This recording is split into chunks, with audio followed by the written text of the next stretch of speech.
साहिब बंदगी सतनाम, बंदी छोड़ सतगुरु कबीर साहिब की जय हो। ये ऐसा ज्ञान है, ये मूल ज्ञान ऐसा ज्ञान है, अगर आपने ये ज्ञान एक बार सुन लिया तो आपने जितना भी ये पवित्र ज्ञान सुना है सब आपको फीका लगने लग जाएगा। सतगुरु नितिन साहिब जी ने आज सारे के सारे वेद इस सत्संग के माध्यम से खोल के रख दिए हैं, तो आपने सत्संग को बड़े ही विवेक के साथ और बुद्धि को लगा के सुनना है। सबसे पहले मालिक के नाम पे जयकारा लगाएंगे, उसके बाद सत्संग शुरू करेंगे। बोलिए परमपिता परमात्मा की सतगुरु बंदी छोड़ कबीर साहिब की, सभी संतों की, सभी भक्तों की, सत्संग कराने वालों की, इनके माता पिता की, इनके बाल गोपाल की, सकल हंस को बंदगी साहेब, बंदगी सतगुरु नितिन साहेब की। तो आज परमात्मा की अपार कृपा है जो कानपुर में ये मूल ज्ञान का सत्संग आयोजित किया गया, क्योंकि बहुत बड़े भाग होते हैं उन जीवों के जो इस मूल ज्ञान को सुन पाते हैं, क्योंकि ये ज्ञान सुनना ही दुर्लभ है। ये बहुत बड़ी किस्मत हो तब मिलता है ये ज्ञान, सुनने के लिए मात्र। और उससे भी बड़ी किस्मत उनकी होती है जो इसको समझ जाते हैं, क्योंकि सुनने वाले तो लाखों मिल जाएंगे, लेकिन समझने वाला उन लाखों में कोई एक होगा। इसलिए बोला गया लाखन में कोई समझ न पई है, कोटि मध्य जानेंगे। और कहे कबीर सुनो भाई साधो, हमें बिरले हंस पहचानेंगे। 1 लाख बंदों को सत्संग सुनाया जाए, उनको पता ही लगेगा हुआ क्या क्या बोल दिया महात्मा जी ने। 1 करोड़ में अगर ये सत्संग किया जाए तब कहते हैं बिरले हंस, 10, 12, 15, 20, 25 लोग, वो भी परमात्मा की अपार कृपा हो जाए तो। नहीं तो समझने के बाद भी ये ज्ञान समझ में नहीं आता। ये ऐसा अटपटा ज्ञान है। अटपटा ज्ञान क्यों है? क्योंकि अटपट ज्ञान कबीर का झटपट लखा ना जाए, और जो इसको झटपट लखे तो सब खटपट मिट जाए। अटपटा इसलिए है ये क्योंकि तुम्हें इस ज्ञान के अलावा जितना भी अज्ञान सुना दिया गया है आज तक, तुमने उस पर विश्वास कर लिया है, अटूट विश्वास। अब जब तुमने अज्ञान पे ही विश्वास कर लिया, तुम्हें ज्ञान हजम कैसे हो? जहां तुम्हें ज्ञान की कोई बात बताए, अज्ञान को त्यागने की बात बताए, वहां तुम्हारी हालत खराब हो जाती है कि अरे भाई ये क्या हुआ। यानी जितना भी तुम अज्ञान आज तक लेके बैठे हो, अगर ज्ञान की एक रोशनी आ जाए तो सारे अज्ञान का नाश कर देवे। लेकिन जैसे अंधेरे में बैठे बैठे आदमी को अंधेरे से प्यार हो जाता है, अब उसकी आंखों में हल्की सी टॉर्च मार दो तुम, तो ऐसा बिलबिलाएगा, इतना गुस्सा हो जाएगा, क्या है रे मेरी आंखों में क्यों मुझे परेशान कर रहा है। जबकि तुम उसको अंधेरे से बाहर लाना चाहते हो, तुम चाहते हो कि वो ज्ञान में आ जाए, लेकिन वो ज्ञान ही उसे जहर लगने लग जाता है। बस यही दुविधा है। कोई भी गुरु है, आप किसी की भी शरण में हो, आप भूल जाओ कि आपका कोई गुरु है। अब सुनो ज्ञान, अब तुम्हें समझ में आएगा कि मैं उस गुरु के पास गया क्यों था। क्योंकि अगर तुम सत्य के अलावा किसी और लक्ष्य को प्राप्त करने के लिए गुरु के पास गए तो तुम्हारा कुछ बनने वाला नहीं। सत्य ही गुरु है, सत्य ही गुरु है। अब जितने भी गुरु बैठे हैं ये कुछ ना कुछ तो तुम्हें दे रहे हैं। ऐसा इस दुनिया में कोई गुरु है ही नहीं जो तुम्हें कुछ ना दे रहा हो। तो क्या सारे पूजनीय हैं? पूजनीय हैं। इसीलिए साहिब ने बोला गुरु मेरे सब ही बड़े, अपनी अपनी और। अब ये किनके लिए बोला? जो कहते हैं अरे गुरु होना चाहिए, मुक्ति मिल जाएगी चाहे कैसा ही हो। उनके लिए बोला कि समझाया उन्हें कि हर गुरु का एक और होता है। पहली वाला गुरु कुछ और पढ़ाता है, दूसरी वाला कुछ और पढ़ाता है, 5वीं 8वीं 10वीं 12वीं वाले कुछ और पढ़ाते हैं। 12वीं के बाद आप MBBS में दाखिला ले सकते हो तो वो आपको बिल्कुल अलग ज्ञान बताएगा। लेकिन हम कहें नहीं, सारे गुरु डॉक्टर बना सकते हैं। पहली वाला गुरु भी डॉक्टर बना देगा, दूसरी वाला भी डॉक्टर बना देगा, 5वीं वाला भी डॉक्टर बना देगा, 10वीं वाला भी। तो तुमसे बड़ा मूर्ख कोई नहीं इस दुनिया में। इसीलिए कबीर साहब बार बार लताड़ते हैं कि गुरु गुरु में भेद है, गुरु गुरु में भाव। सोई गुरु नित बंदिए, जो शब्द बतावे दाओ। दाव क्यों बोला? कोई पहलवानी लगी है क्या? यहाँ पे कोई पहलवानी खेलनी है क्या? गुरु से ज्ञान लिया जाता है, दाव कैसे? दाव कौन सा ले? लेकिन सच यही है कि पहलवानी ही है। यहाँ पे तुम्हारा दंगल होगा, किसके साथ होगा? काल भगवान के साथ होगा।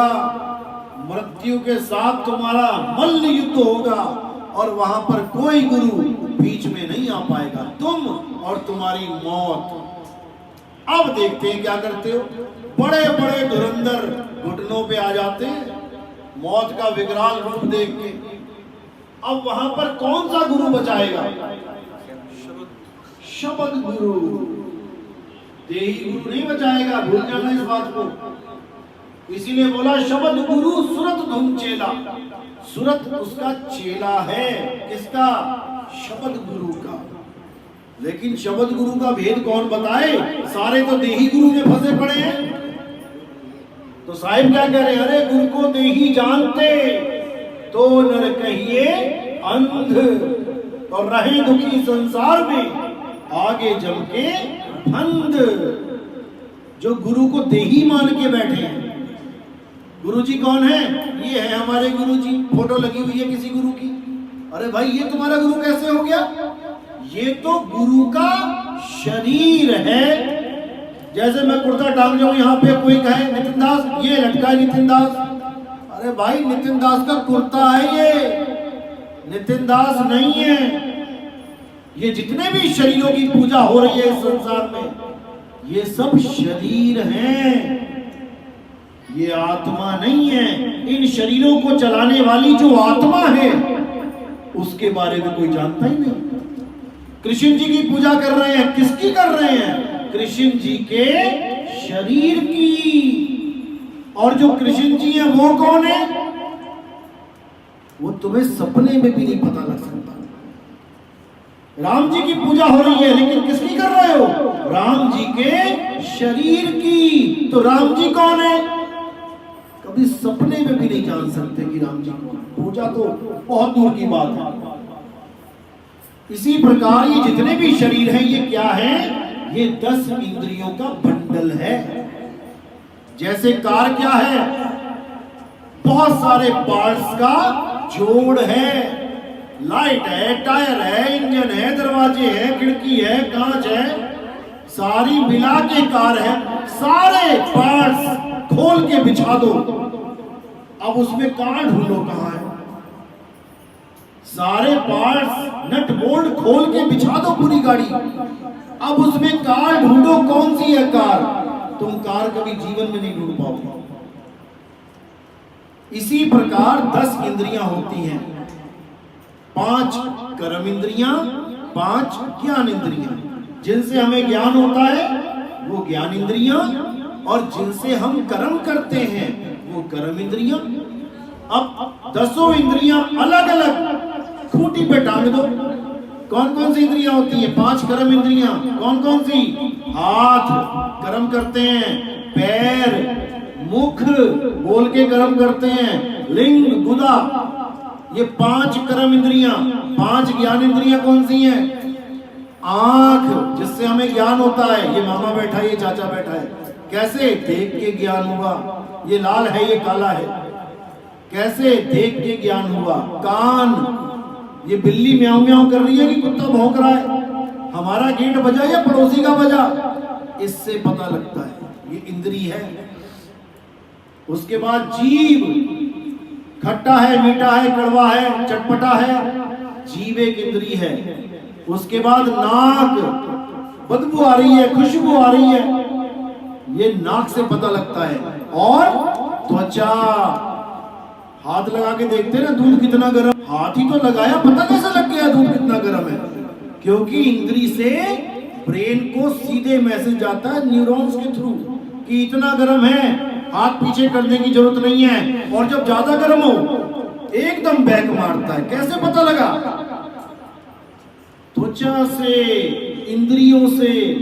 और इंजेक्शन लगा दो ज़ाइलोकेन का, सुन्न हो गया, अब तुम उसको शोले पकड़ा दो, डॉक्टर दांत निकाल देता है 2 इंजेक्शन लगा के। समझ रहे हो बात को? अब इन 10 इंद्रियों को 10 खूंटियों पे लटका दो। आंख लटका दी, कान लटका दी, नाक लटका दी, जीभ लटका दी, मुंह लटका दिया, हाथ पैर लटका दिए, 10 इंद्रियां लटकी पड़ी हैं। अब बताओ ये किसका भगवान है? किसकी पूजा करोगे? क्या करोगे? किसी की पूजा इनमें से।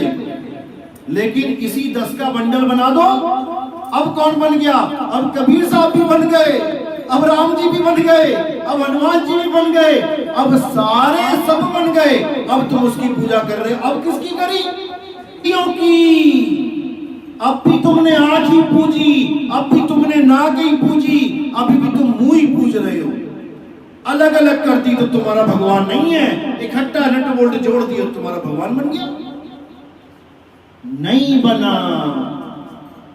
इन 10 इंद्रियों को चला कौन रहा है उसको जानो। हे अर्जुन, तू और मैं शरीर नहीं है। शरीर तो इस आत्मा के कपड़े हैं। शरीर कपड़े हैं, केवल कपड़े ही फटते हैं, आत्मा कभी नहीं मरती।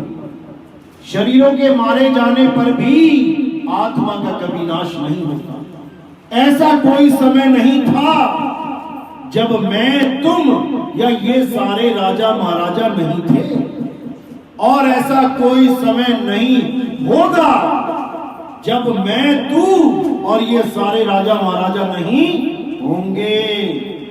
तो बता दो कौन बड़ा कौन छोटा?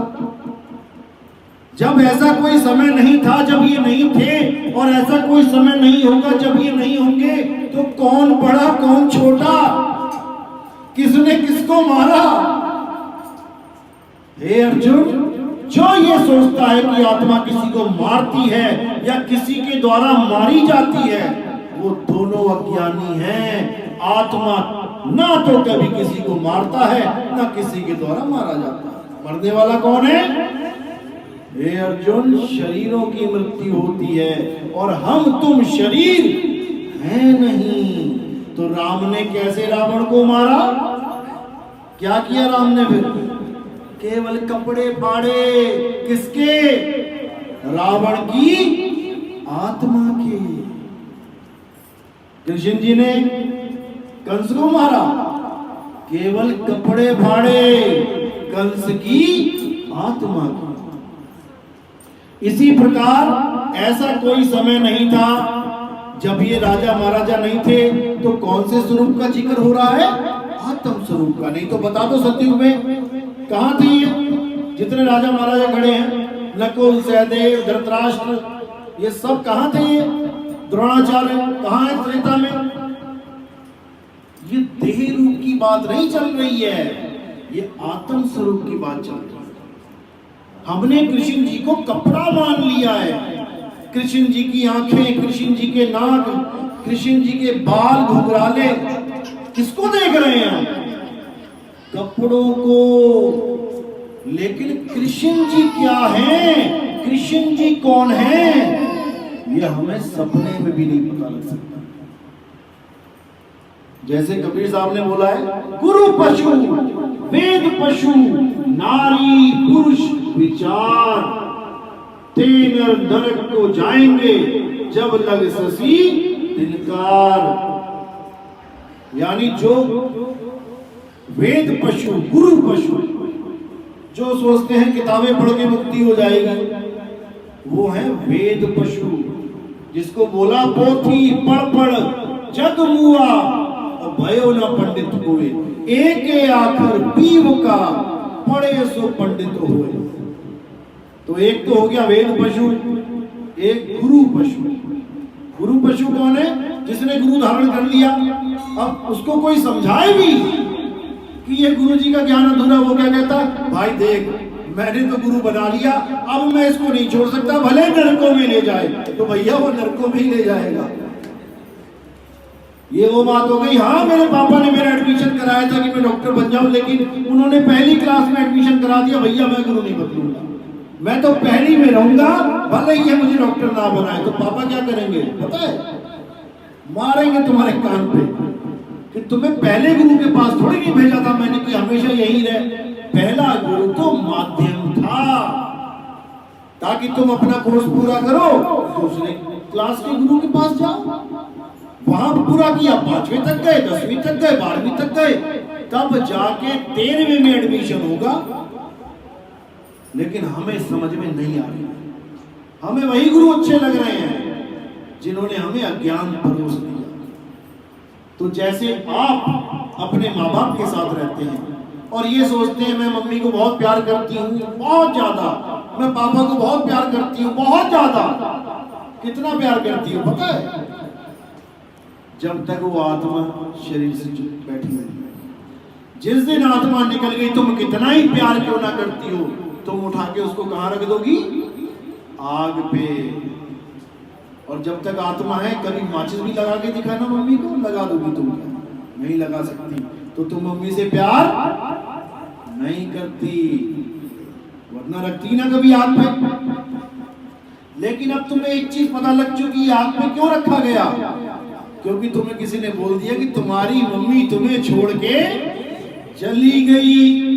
अब तुम्हारे दिल को तसल्ली होगी कि भैया अब ये जलाऊंगी मैं इसको, इसमें मेरी मम्मी नहीं है, तसल्ली हो गई। इसलिए काटो काटो हुई, ले जाओ ले जाओ ले जाओ, समय बीत रहा है, ले जाओ। अब जो मम्मी छोड़ के गई, क्या तुम उसको मिले कभी? क्या तुमने उसको कभी देखा कि मेरी मम्मी कैसी है? क्या देखते रहे तुम? मम्मी के कपड़े, तुम मम्मी के कपड़े देखते रहे, तुम मम्मी की इंद्रियां देखते रहे, तुम मम्मी की आंख देखो, बाल देखो, नाक देखो, मुंह देखो, लेकिन मम्मी को कभी नहीं देख पाए, क्योंकि हमें ये बताया ही नहीं गया कि हमारा स्वरूप है क्या।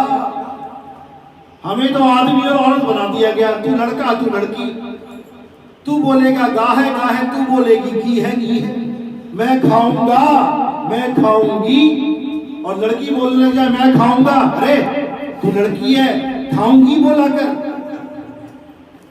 याद रखना, छोटी लड़कियों को देख लो, वो गा ही बोलती हैं, मैं जाऊंगा मैं खाऊंगा, क्योंकि उन्हें पता ही नहीं होता है लड़का लड़की में फर्क क्या है।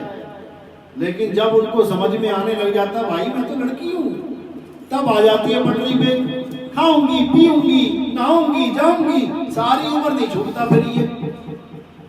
जबकि हम लड़का और लड़की, आदमी और औरत नहीं है। आदमी और औरत क्या है?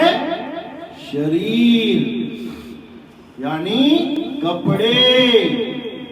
ये जो नीले पीले काले गुलाबी कपड़े पहने हैं, इसका मतलब ये नहीं कि जिस कलर के तुमने कपड़े पहन लिए तुम वैसे ही हो गए। ये कपड़े तुम कहां से लेके आए हो? शोरूम से।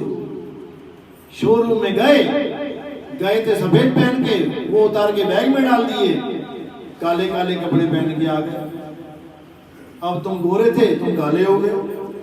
फिर गए कहीं, नीले वाले पहन के आ गए, अब तुम नीलिया हो गए। पहले कालिया थे, अब नीलिया हो गए। फिर जाके पीले पहन लिए तो पीलिया हो गए। बस यही करते आ रहे, ना तुम काले ना तुम पीले, ना तुम सफेद ना तुम नीले, तुम कपड़े नहीं हो। अब ये तो हो गया शोरूम जहां से कपड़े लेके आए। अब ये वाले कपड़े कहां मिले तुम्हें? ये मूंछों वाले ये कहां मिले? मां के गर्भ में। किसी ने लड़की के कपड़े पहन लिए, किसी ने लड़के के पहन लिए। अब करवा रहे अल्ट्रासाउंड, देखो जरा देखो कौन से कपड़े पहन के आ रहा है मेरा बच्चा। लड़की के, अरे भैया नहीं चाहिए, लड़के के आने दो। केवल कपड़ों की वजह से हमने उसको, जीव को लड़का लड़की बना दिया। यानी कि करंट और प्लग, प्लग होते हैं दो प्रकार के, मेल प्लग, फीमेल प्लग। आप कभी लेने जाओ, मेल और फीमेल होती है। जिसमें वो डंडी सी बाहर होती है लोहे की, वो मेल होता है, और जिसमें डाली जाती है वो फीमेल होता है। अब मेल और फीमेल क्या है? प्लग। अब जो उसमें फ्लो होगा वो क्या है? करंट। तो करंट कभी मेल या करंट कभी फीमेल होता है? नहीं होता है। इसी प्रकार जीवात्मा जीवात्मा होती है, वो आदमी और औरत नहीं होती। ईश्वर अंश, जीव अविनाशी। अविनाशी है आत्मा। आदमी और औरत अविनाशी है क्या? नहीं है। तो आप आदमी नहीं हो, आप औरत नहीं हो, आप क्या हो? आप आत्मा हो। तो फिर राम जी कौन है? आदमी या औरत? लगाओ जोर दिमाग पे, बुद्धि पे। राम जी क्या है? आदमी या औरत? आत्मा। यानी कि आदमी और औरत नहीं है। तो किसकी पूजा कर रहे थे आज तक? आदमी की। कृष्ण जी क्या है? आदमी या औरत? आत्मा है। राधा क्या है? औरत है क्या? मीराबाई क्या औरत है क्या? कबीर साहब, रविदास जी आदमी है क्या? ये तुम्हारी गलत फहमी है। अब जिसको जानना था आत्मा को, उसको जाना नहीं, और जिसको त्यागना था शरीरों को, उसको पूजने लग गए। हे अर्जुन, मुझे ठीक से ना जानने के कारण लोग मुझे इंसान जैसा समझते हैं। गीता में लिखा हुआ है, मुझे ठीक से ना जानने के कारण। अब नितिन दास सामने बैठा है तुम्हारे, देख रहे हो ना? अब ठीक से देखो जरा, ठीक से देखो। क्या देखोगे? ठीक से का मतलब होता है गुरु की दिव्य दृष्टि के द्वारा देखो कि मैं क्या हूं। तुमने क्या शरीर समझ लिया मुझे? ये आंखें मेरी घूम रही है, मैं नहीं घूम रहा हूं। शरीर एक गाड़ी है, कार है। ये कार की हेडलाइट है, ये हॉर्न है, ये टायर है, ये स्टीयरिंग भी इसी में फिट है। तुम कार चला रहे हो, 200 की स्पीड से भाग रही है, तुम देख रहे हो कार भाग रही है, तुम कह रहे हो जीवित है, चल रही है। चला कौन रहा है? ड्राइवर। जहां पहुंचने का पहुंच गया, चाबी निकाली, बाहर आ गया। अब तुम क्या कह रहे हो? कार तो रुक गई, ये तो चल ही रही है, ये मर गई। भाई वो पहले से मरी हुई थी, केवल ड्राइवर बैठा था इसलिए 200 की स्पीड से दौड़ रही थी। अब वही कार क्या है? ये है। तुम दौड़ रहे हो, भाग रहे हो, खा रहे हो, पी रहे हो, मेरा बेटा जिंदा है, मेरी माँ जिंदा है, मेरा पापा जिंदा है। और जैसी समय पूरा हुआ, चाबी निकाल के पापा जी निकल गए, मेरे पापा मर गए। अरे वो कार थी पापा की, पापा नहीं मर गए। पापा तो छोड़ के कार को चले गए। तो कोई चला जाए कहीं पे तो उसको मरना कहते हैं क्या? अभी तुम लोग दरवाजे लगा के आए हो, ताला लगा के, कोई कहे अरे ताला लगा, ये तो मर गया। और भैया मर नहीं गया, सत्संग में गया है, थोड़ी देर बाद वापस आ जाएगा। तो जाने को मरना कब से कहने लगे? तुम्हारे पिताजी मर गए, तुम्हारे पिताजी मर गए। भैया पिताजी मर गए तो स्वर्ग में वास कौन कर रहा है? ये क्यों लिखवा रखा है कि मेरे पिताजी का स्वर्गवास हो गया? जब मर ही गए तो स्वर्ग में कौन बैठा है जाके? इसी को भरम को तोड़ते हुए कबीर साहब ने क्या बोला? अरे पानी में कौन में कौन, और मैं तो से पूछूं पंडिता, इनमें मरा कौन? कौन मरा और किसका क्रियाक्रम कर रहे हो? इस पिंजड़े में तोता बैठा है, ये काया एक पिंजड़ा है, इसमें जीवात्मा रूपी तोता बैठा है। सारी उम्र तोता मिट्ठू मिट्ठू मिट्ठू कर रहा है, और तुम कह रहे हो तोता जो मिट्ठू मिट्ठू कर रहा है, तुम कह रहे हो कि पिंजड़ा जीवित है, क्योंकि पिंजड़े में तोता है, तोता दिखाई नहीं दे रहा है, ऐसा लग रहा है कि पिंजड़ा बोल रहा है। ये शरीर क्या है? पिंजड़ा, 5 तत्व का पिंजड़ा। अब पिंजड़ा का जो मुंह है ये, अब ये हिलता हुआ दिख रहा है पिंजड़ा तुम्हें, तो तुम्हें लग रहा है कि ये पिंजड़ा बोल रहा है। और बोल कौन रहा है? तोता। बोलते बोलते बोलते तोते को एक दिन क्या हुआ, तोते का समय पूरा हो गया, तोते ने मारी उड़ारी, चला गया। अब रह क्या गया? पिंजड़ा। जैसे तुम्हारे पिताजी थे, बोल रहे थे इस काया के पीछे से, निकल गए। अब क्या बचा? पिताजी की लाश, यानी पिंजड़ा। अब सबने हल्ला मचा दिया जी संस्कार करेंगे, अंतिम संस्कार करेंगे। अब तोता सुबह उड़ गया, शाम को सारे इकट्ठे हो गए, उठा के पिताजी को ले गए, आग पे डाल दिया। अब अंतिम संस्कार कर दिया तो किसका किया? तोता तो सुबह ही उड़ गया था, पिंजड़ा पड़ा हुआ था, पिंजड़ा लाद के ले गए, पिंजड़े को जला दिया। तो संस्कार किसका किया? तोते का कि पिंजड़े का? पिंजड़े का। तो मुक्ति किसको मिलनी चाहिए, तोते को कि पिंजड़े को? पिंजड़े को। तोता तो उड़ गया और पिंजड़े को मुक्ति दे दी तुमने।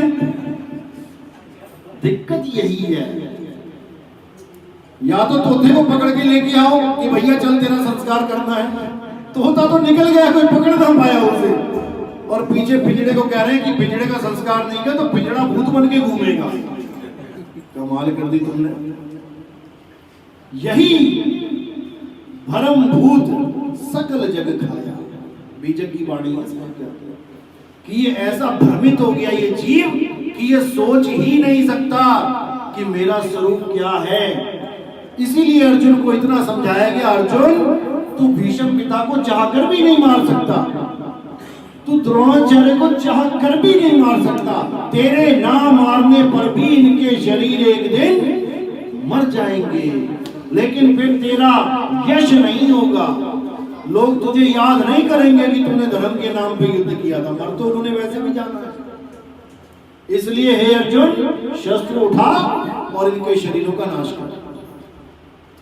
लेकिन जब स्वरूप की बात आती है तो क्या बोला गया गीता में कि हे अर्जुन, 3रा अध्याय 17वां श्लोक, हे अर्जुन वैसे तो बहुत सी पूजा पाठ यज्ञ बहुत से नित्य मंत्र बताए गए वेदों में उन लोगों के लिए जो परमात्मा को प्राप्ति करने के लिए तत्पर है, लेकिन अध्याय 3 17वां श्लोक, जो लोग आत्मा में रम जाते हैं, जो लोग आत्मा में संतुष्ट हो जाते हैं, जो लोग शरीरों की पूजा नहीं करते, हे अर्जुन उनके लिए कोई धार्मिक कर्म कर्तव्य लागू ही नहीं होता। उसको ना हरे राम करना है, ना उसको वाहेगुरु वाहेगुरु करना है, ना उसको अल्लाहु अल्लाहु करना है, ना उसे कबीर कबीर करना है।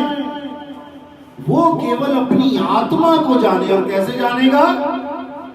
4था अध्याय 34वां श्लोक, हे अर्जुन अगर तुम सत्य को जानना चाहते हो, सत्य क्या है? आत्मा ही सत्य है, जिसको कोई काट नहीं सकता, जला नहीं सकता, वायु सुखा नहीं सकती, जल भिगो नहीं सकता, वो है परम सत्य, ना कि शरीर सत्य है। शरीर तो परिवर्तनशील है, हे अर्जुन जो परिवर्तनशील है वही माया है, और जो सत्य आत्मा है वो अपरिवर्तनशील है, अचल है, वो चलती नहीं है, वो अडोल है, वो नित्य है, शाश्वत है, सनातन है।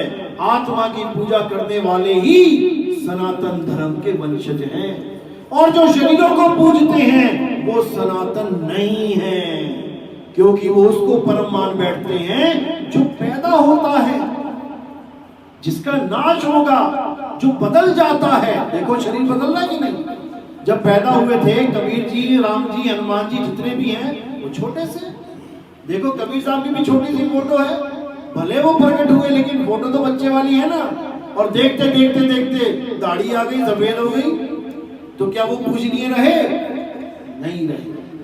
यानी शारीरिक रूप में वो पूजनीय नहीं रहे, लेकिन आत्मिक रूप में वो सदा हमारे गुरु हैं। इसी प्रकार शरीरों की पूजा नहीं करनी चाहिए। इसीलिए मुसलमान हमें काफिर कहते हैं। क्यों? क्योंकि उनके में भी यही लिखा हुआ है कि जो शरीरों की पूजा करता है वो काफिर है, अज्ञानी है। यही हमारी गीता में लिखा है। हे अर्जुन, 7वां अध्याय पढ़ो। जो अल्प बुद्धि वाले जीव हैं, जिनकी बुद्धि कम है, वो देवताओं की शरण में जाते हैं, देवताओं की पूजा करते हैं। मैं उन मूर्खों के लिए कभी प्रकट नहीं होता। क्यों?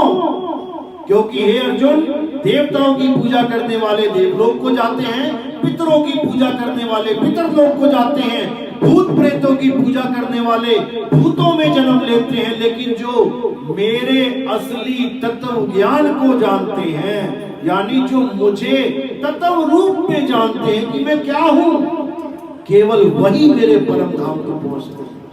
नहीं तो शरीरों में उलझे रहोगे। अंत समय में जो जिसकी साधना करता है, जो जिसका रूप ध्याता है, अंत में वो उसी में लय हो जाता है। यानी अगर तुमने सांपों को दूध पिलाया है तो मरते हुए तुम्हारे सामने सांप आएंगे और तुम्हें सांपों के बीच में जन्म लेना पड़ेगा। अगर तुमने खूब पितरों की पूजा करी है तो तुम्हें अंत समय में पितर ही लेने आएंगे और तुम पितरों के बीच में भूखे रहोगे। वहीं साल में एक बार खाना खिलाते हो? कितनी बार खिलाते हो? एक बार खिलाते हो ना। और जब पिताजी जिंदा थे एक बार खाते थे साल में। तो फिर यानी 11 महीने, और महीने में भी एक बार देते ना भोजन। एक महीना चलेगा, मैंने तो कभी दिया नहीं आज तक। एक बार, यानी साल में एक बार, 365 दिन में एक बार खाना खिला दिया और 364 दिन पूछा भी नहीं कि भूख लगी कि नहीं लगी। बताओ, ये सेवा कर रहे हो पितर की, कहीं आ जाए ना सच में सबसे पहले तुम्हें मारे कि तुझे 3 टाइम खाना खिलाया मैंने, तू मुझे साल में एक समय पूछ रहा है। अरे 3 टाइम ही खिला देता। लेकिन नहीं समझ में आ रहा है। असल में किसी पितर के पास कोई भोजन नहीं पहुंचता। क्यों नहीं पहुंचता? क्योंकि तुम भी किसी के पितर हो।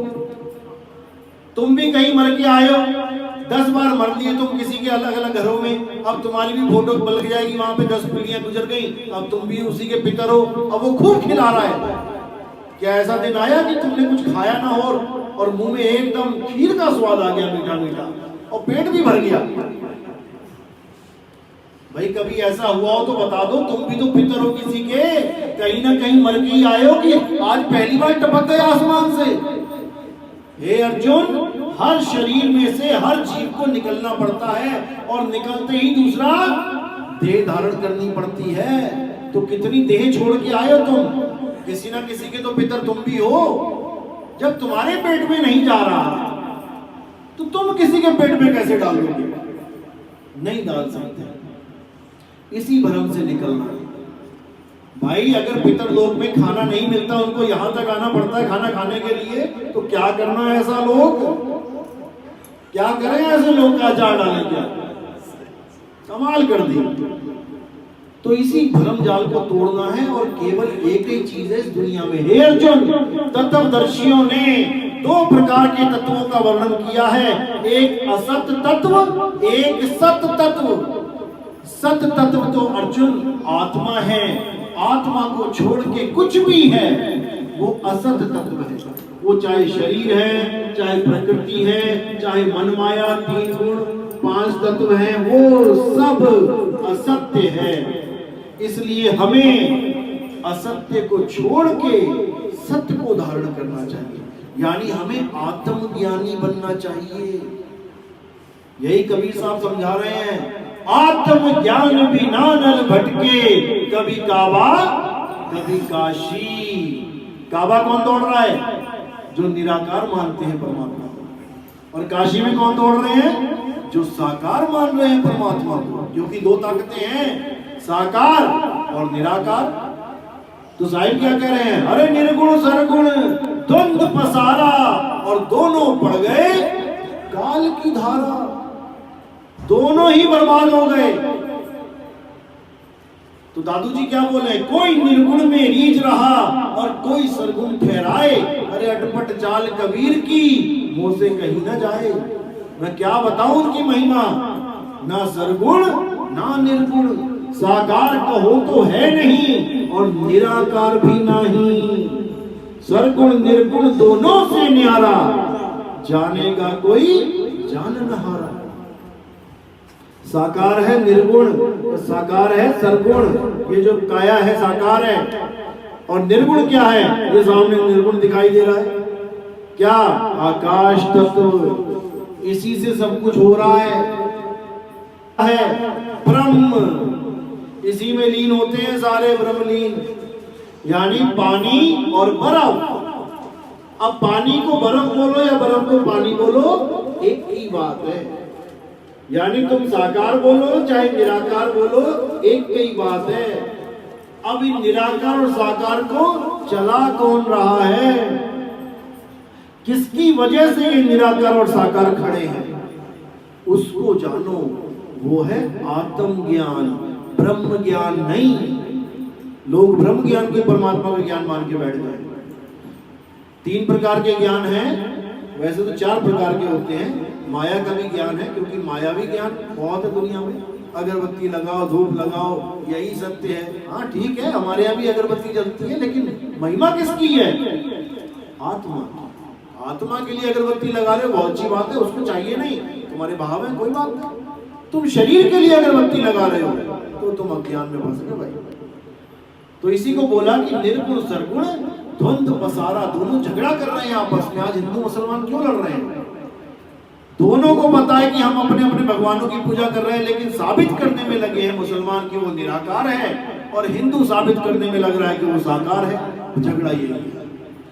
अगर हम इन दोनों को समझ के और दोनों से न्यारे हो जाएं, उस आत्म स्वरूप में आ जाएं, तो मुसलमान भी हमारा भाई है, हिंदू भी हमारा भाई है, आत्मिक भाई है।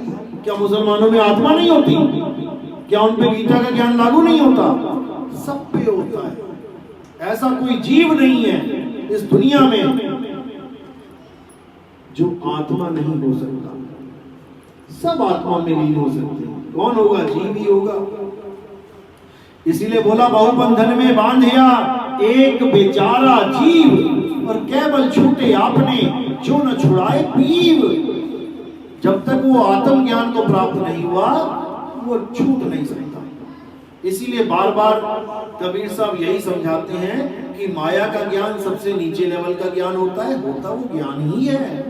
यानी जैसे आप स्कूल में जाते हो, क्रच में जाते हो, बच्चों को ABCD सिखाई जाती है वो ज्ञान ही, लेकिन बहुत लो लेवल का। इसी प्रकार माया के ज्ञान में क्या आता है, जितनी भी ये धूप अगरबत्तियां, पूजा पाठ, नित्यनेम, मूर्ति पूजा, मंदिर पूजा, तीर्थ पूजा, ये सब माया का ज्ञान है। जड़ माया जो दिखाई देती है आंखों से। मंदिर दिखाई देता है, लेकिन कुछ साल पहले वो मंदिर नहीं था वहां पे, तुमने बना दिया। थोड़े दिनों में फिर देखोगे पुराने पुराने मंदिर ढह जाते हैं, तुमने बनाया गिर गया। यानी जड़ माया की पूजा करी तुमने, पत्थरों की पूजा करी। फैक्ट्री से पत्थर बन के निकला, जिसने बनाया एक आम आदमी, बढ़िया से बना के चित्रकारी करके। देखो सड़कों के किनारे 50-50 मूर्तियां लगी हैं। गणेश जी की जब गणेश चतुर्थी आती है, देखो कितनी मूर्तियां लगी हैं गणेश जी की, लेकिन तुम्हारे अंदर भाव नहीं आता कि मैं जाके माथा टेकूं 50 रुपए का, 100 रुपए का। नहीं तो टेक के दिखा देना भाई, वो भी तो मूर्तियां हैं। माता की मूर्तियां देखो, 100 मूर्तियां बना के मूर्तिकार रख देता है कि आएगा ग्राहक बेचूंगा। क्या तुम वहां पर 500-500 के नोट रख सकते हो उन मूर्तियों के आगे? नहीं रख सकते। लेकिन उस मंदिर में जाके रख दोगे जहां तुम्हारा भाव जुड़ा है। यानी कि जब तक वो मंदिर के बाहर थी तब मेरा भाव नहीं था, तब वो माता भी नहीं थी। फिर तो मैंने देख दाख के रेट पूछ के निकल गया माता का क्या रेट है। और जब वो मंदिर में आ गई, अब मैं बड़का ज्ञानी बन गया, बड़का भगत बन गया। अब 500 छोड़ 2000 के फोटो भी की साथ में। यही अज्ञान है। वो माता ना तो बाहर माता थी और ना अंदर आके माता बन गई। माता कौन है, जग जननी कौन है, जो सारे जगत को पैदा करती है। क्या मूर्ति पैदा करती है लोगों को? कौन पैदा करता है? ये माताएं बैठी हैं भाई। इसी को नारी शक्ति बोला जाता है। अगर ये सारे अपने ऑपरेशन करवा लें, फिर देखते हैं कौन सी जग जननी एक बच्चा पैदा करके दिखाए। यही जग जननी है, लेकिन हमें समझ नहीं आ रहा। हमें तो मंदिर वाली चाहिए, बोले ना डोले। ये वाली तो गाली भी दे देगी, डांटेगी भी, ये अच्छी नहीं है, मेरी माँ अच्छी नहीं है, डांटती बहुत है। वो मंदिर वाली ठीक है, कुछ नहीं बोलती, जो मर्जी करते रहो। तो भैया ऐसे बात नहीं बने। ना तो माता कोई शरीर है, ना रामकृष्ण जी कोई शरीर है, ना हम और तुम कोई शरीर है। सबने मिट्टी है ये, सबने मिट्टी को धारण कर लिया, मिट्टी को पहन लिया। जैसे हम कपड़ा पहनते हैं नाइलॉन का, टेरिकॉट का, इसका उसका, यहाँ पे मिट्टी पहन ली है। अब कह रहे तू भी मिट्टी, मैं भी मिट्टी, मैं गोरी मिट्टी, तू काली मिट्टी, लगे रहे इसी चक्कर में, सब अलग अलग। लेकिन जब आत्म दृष्टि में आओ तो सब एक हैं, और सब में वो आत्मदेव बैठा हुआ। घट घट मेरा साइया सुनी सेज न कोय, और बलिहारी व घट की जिस घट पर घट होए। ये करंट जो है ना, करंट, ये इस पंखे को चला रहा है, देखो कितना अच्छा लग रहा है पंखा चलने में, हवा आ रही है ना। और गर्मियों में जब करंट चला जाता है तो 20 लाख का पंखा लगाओ तो गालियां ही निकलेंगी इसके लिए। क्या फायदा है, सिर पे लगा है पर कुछ कर नहीं रहा है, चल नहीं रहा है, क्योंकि इसकी कोई कीमत नहीं है करंट के बिना। इसी प्रकार कोई कितना ही सुंदर क्यों ना हो, भले वो बड़े बड़े एक्टर ही क्यों ना हो, उनकी कीमत है करंट की वजह से, आत्मा की वजह से। जिसकी वजह से तुम्हारा शरीर बिक रहा है मार्केट में, तुम्हें करोड़ों रुपए मिल रहे हैं, उस आत्मा का तुम्हें ज्ञान नहीं है, और इस मिट्टी को संभाल के बैठे हो। जब तुम्हारे देखती देखती देखते देखते झुर्रियां पड़ जाएंगी, आंखें लटक जाएंगी, कानों से सुनना कम हो जाएगा, हाथ पैर की ताकत कम हो जाएगी, उसको तुम खूब लक्ष्य से नहा के साफ कर करके रख रहे हो बेड पे, लग जाएगा पता कुछ और सालों में। इसलिए आत्मा को जाना हमारे ग्रंथों का सार है, आत्म ज्ञान, ना कि देही ज्ञान। इसलिए साहिब ने बोला देही ज्ञान सब जगत बखाने, विदेही ज्ञान कोई बिरला जाने। विदेही यानी आत्म ज्ञान, आत्मा का ज्ञान प्राप्त।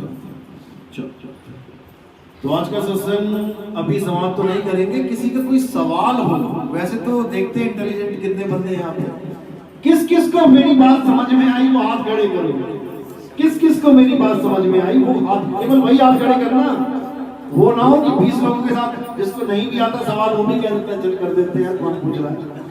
अब जिसको बिल्कुल भी समझ में नहीं आई वो हाथ खड़े करो। लो कुछ ऐसे हैं जिनको पहले भी नहीं खड़ा किया, अब भी नहीं किया, चलो अच्छी बात है। अब समझ में आया कि सबको समझ में आ गई कि सत्य क्या है असत्य क्या है। अब देखते हैं निर्भय पद, डरपोक कौन है और निडर कौन है। अब शरीरों की पूजा कौन नहीं करेगा, सोच लो, राम जी शंकर जी गुस्सा हो जाएंगे, पता लगा कहे नितिन दास ये तुमने क्या किया। अभी कौन शरीरों की पूजा करने में रुचि रखता है, असत्य की पूजा करने में ये रखती है, बिल्कुल शरेआम बोल रही है कि मैं रखती हूँ, अच्छी बात है।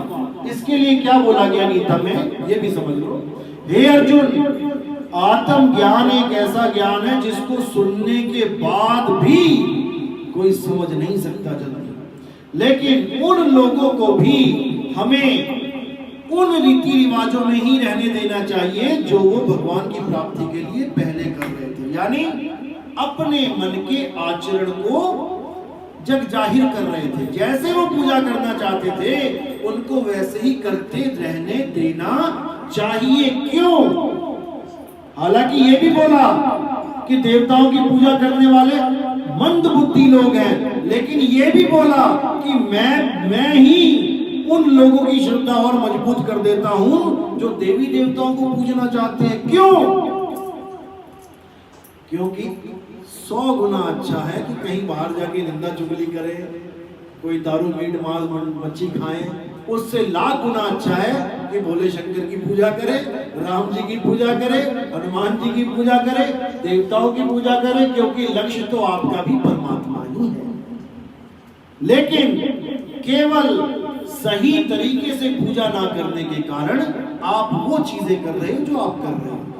अगर कोई गुरु धारण कर लोगे तो आपकी त्रुटिपूर्ण भक्ति को सही करके आपको दे दिया जाएगा। जैसे आप चाय बनाना चाहते हैं तो आपने क्या किया, आपने तेल लिया, तेल में चाय पत्ती डाली, खूब सेकी, बढ़िया करके उबाली, उसके बाद दूध डाल दिया, चीनी डाल दी, बन गई चाय। बनाना तो आप चाहते चाय ही था, लेकिन आपने कोई गुरु धारण ही नहीं किया तो आपने ऐसी चाय बना दी। अब इसी को बंदा ठीक कर देगा, इसी को कहते हैं गुरु जी से ज्ञान लिया। यानी जो मैं पहले कर रहा था भगवान को पाने के लिए, उसको मैंने मनमाने आचरण को त्याग दिया। क्योंकि गीता में लिखा है जो लोग मनमाना आचरण करते हैं और बिना शास्त्रों के, यानी शास्त्रों में जो लिखा है उसको नहीं मानते, उन लोगों को कभी मुक्ति नहीं मिलती। वो लोग ऐसे ही जन्मों जन्मों तक भटकते रहते हैं, लेकिन कभी ना कभी मालिक की दया होती है और उनके बंद कपाट खुल जाते हैं और वो मेरे कहे ज्ञान को, जो मैंने गीता में बोला है, वो समझने लग जाते हैं। क्योंकि कृष्ण जी उन लोगों को बिल्कुल पसंद नहीं करते जो उनकी बात को तो ना माने लेकिन कृष्ण जी को माने। फिर समझ लो, यानी एक पिता है जिसका पुत्र ये तो मानता है कि तू मेरा बाप है, लेकिन उस बाप की कही एक बात नहीं मानता, तो वो बाप क्या करता है, पड़ोसी के पास जाके, यार कैसा बेटा पैदा हो गया, इससे अच्छा तो होता ही ना। बस यही है, गीता के ज्ञान को पढ़ो, समझो। कृष्ण जी को पिताजी पिताजी करके मुक्ति नहीं मिलने की, ना कुछ और कोई सुख सुविधा मिलने की, कृष्ण जी की बात को समझो। वहां बैठे बैठे खुश होंगे वो कि ये है मेरा असली भगत, इसने गीता का मंथन किया है, इसने निवेड़ा कर दिया सत्य सत्य का, यही है मेरा असली भगत। और जो मेरे शरीर की पूजा कर रहे हैं उनको मैं क्या बोलूं, 7वें अध्याय में बहुत कुछ बोला है, पढ़ो बैठ कर। जिसको नहीं समझ में आते वो गीता रखी है हमारे पास, पढ़ो उसको, फिर समझ में आएगा। तो किसी का कोई सवाल है वो पूछ सकता है, क्योंकि देखो कोई गुरु अपने मंच में जल्दी सवाल पूछने नहीं देता, लेकिन यहाँ पे खुला भंडारा है सवालों का, जो भी तुम्हें पूछना है पूछ सकते हो। साहिब